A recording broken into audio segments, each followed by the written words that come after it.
سب سے زیادہ آپ کے کندھوں پر کس کے حق ہیں؟ تو آپ سب کہیں گے ماں کے حق۔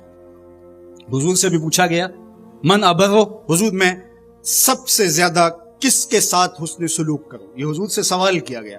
تو میرے آقا کریم نے فرمایا امکت، اپنی ماں کے ساتھ۔ تو اس نے پھر دوبارہ سوال کیا، پھر حضور نے فرمایا کہ اپنی ماں کے ساتھ۔ پھر کہا حضور میں سب سے زیادہ نیکی کس سے کروں، میری نیکیوں کا، میرے حسن سلوک کا سب سے زیادہ حقدار کون ہے؟ تو آقا کریم نے فرمایا امکا، تیری ماں۔ تو پھر اس نے چوتھی مرتبہ کہا تو حضور نے فرمایا تیرا باپ۔ تو 3 مرتبہ حضور نے ماں کا ذکر کیا۔ علماء نے یہاں لکھا کہ والد اولاد کی تربیت کرنے کے لیے مشقت سہتا ہے، کمائی کرتا ہے، یہ ایک مرحلہ ہے اس کا۔ ماں 9 ماہ تک اس کو اپنے پیٹ میں رکھتی ہے، ایک مرحلہ یہ۔ پھر ولادت کا دوسرا مرحلہ، زچہ بچہ دونوں کے لیے موت و حیات کی کشمکش ہے۔ اور تیسرا مرحلہ اس کی تربیت کا، جس کا باپ شامل ہوتا ہے۔ تو ماں کے 3 حق بیان کیے اور باپ کا 1 حق بیان کیا۔ مجھے بتاؤ وہ ماں اور وہ باپ جو اولاد کو اپنی آنکھوں کا تارا اور نور نظر کہتی ہے، کیا اس کے حق ساری زندگی بھی کوئی لگا رہے تو ادا کر سکتا ہے؟ کسی نے کہا کہ میں نے ماں کو اپنے کندھوں پہ اٹھا کے حج کروایا اور موسم میں حدت اور گرمی اتنی تھی کہ گوشت کا ٹکڑا زمین پہ پتھر پہ ڈال دیا جاتا تو وہ بھن کے کباب بن جاتا، کیا میں نے اپنی ماں کا حق ادا کر دیا؟ کہا تیری ولادت کے وقت جو اس نے تکلیف سہی، اس تکلیف کے ایک جھٹکے کا حق بھی ادا نہیں ہوا۔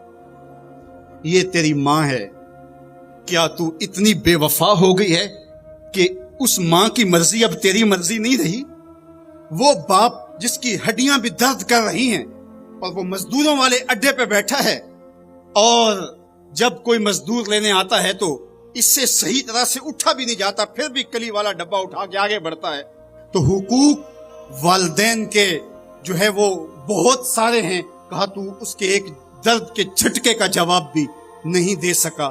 ماں اولاد سے جو محبت کرتی ہے اور جو ماں کے حق ہیں وہ اتنے زیادہ ہیں کہ کسی پیمانے میں اس کو تولا نہ جا سکے۔ میں کہا کرتا ہوں سمندر کی پاتال تک تو کوئی پہنچ گیا ہوگا، لیکن ماں کے پیار کا کنارہ آج تک کسی نے نہیں پایا۔ یہ سڑکوں کے کناروں پر بڑے بڑے ہیوی ترازو نصب کر دیے گئے ہیں، پورا کنٹینر تول لیا جاتا ہے، لیکن آج تک ایسا ترازو میں نے نہیں دیکھا جس پر ماں کے پیار کو بھی تولا جا سکے۔ ماں جب بولتی ہے تو اس کے لہجے میں جبریل بولتا ہے، ماں جب مسکراتی ہے تو لگتا ہے جنت کی ساری کلیاں کھل اٹھی ہیں۔ اللہ نے ماں کے سینے میں وہ درد، وہ درک، وہ محبت، وہ چاہت، وہ پیار کا جہاں آباد کر دیا کہ سید خورشید گیلانی نے کہا تھا کہ اونچے ہوٹلوں میں کھانا کھانے میں وہ سرور کہاں جو چولہے پر بیٹھ کے ماں کے ہاتھوں سے پکی ہوئی چپاتیاں کھانے میں ملتا ہے۔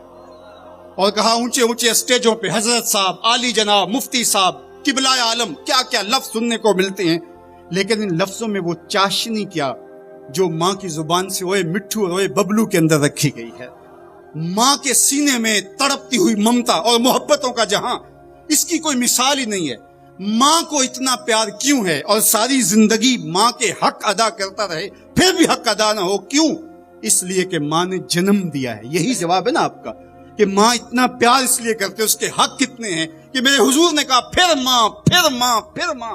اتنے حق کیوں ہیں؟ اس لیے کہ اس نے جنم دیا ہے۔ میرے جملے کو بار بار آپ نے سنا ہوگا، پھر سن لیجئے، جس نے جنم دیا ہے اس کو اتنا پیار ہے اور اس کے اتنے حق ہیں، تو جس نے خلق کیا ہے اس کو کتنا پیار ہوگا اور اس کے کتنے حق ہوں گے۔ تو اللہ کے حق غالب ہیں،